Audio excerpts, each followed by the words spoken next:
Now we're going to talk about tapering guidance in practice for SNRIs. I'll give some examples. Venlafaxine can be tapered in a variety of ways. It can be tapered with a liquid version of the drug made by a compounding pharmacy.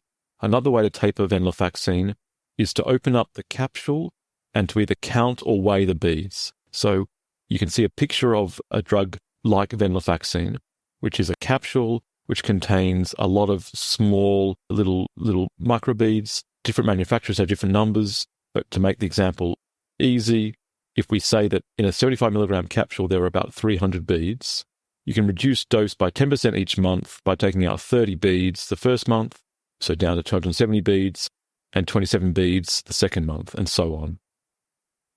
Beads can be different sizes, which can make life a little bit tricky, and some people weigh rather than count the beads.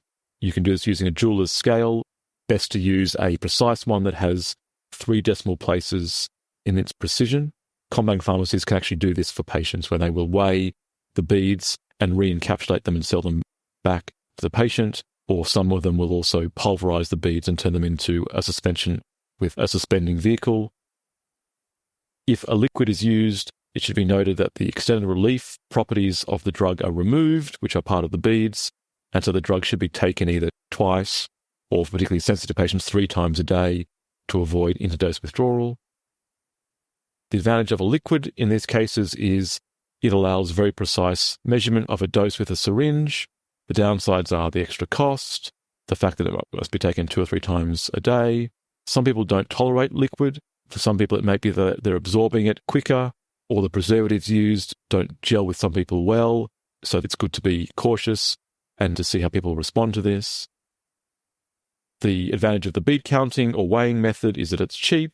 It maintains the slow release properties of the drug, and the manufacturer has conducted a study to verify that the pharmacokinetic properties of the beads are stable when exposed to air, and people can just dose once a day. The beads should be placed back into a capsule to avoid irritating the throat when it's swallowed. The downside is it can be quite fiddly, time-consuming to count or weigh the beads, but many patients become adept at it.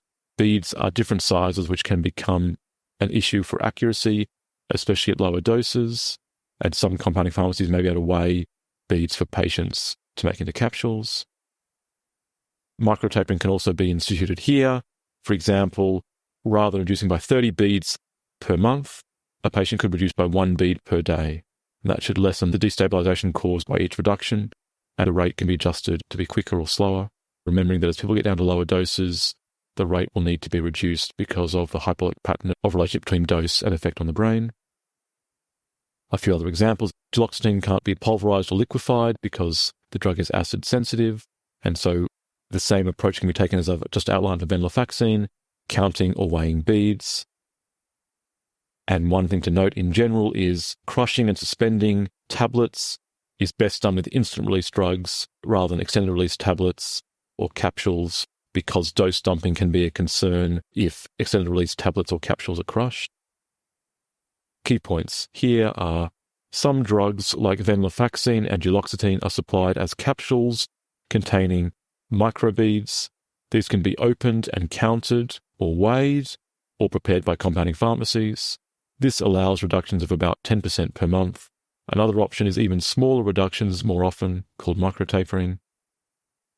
And the rate of taper should be adjusted to the individual's withdrawal symptoms, slowed, paused, or dose increased if symptoms become too severe.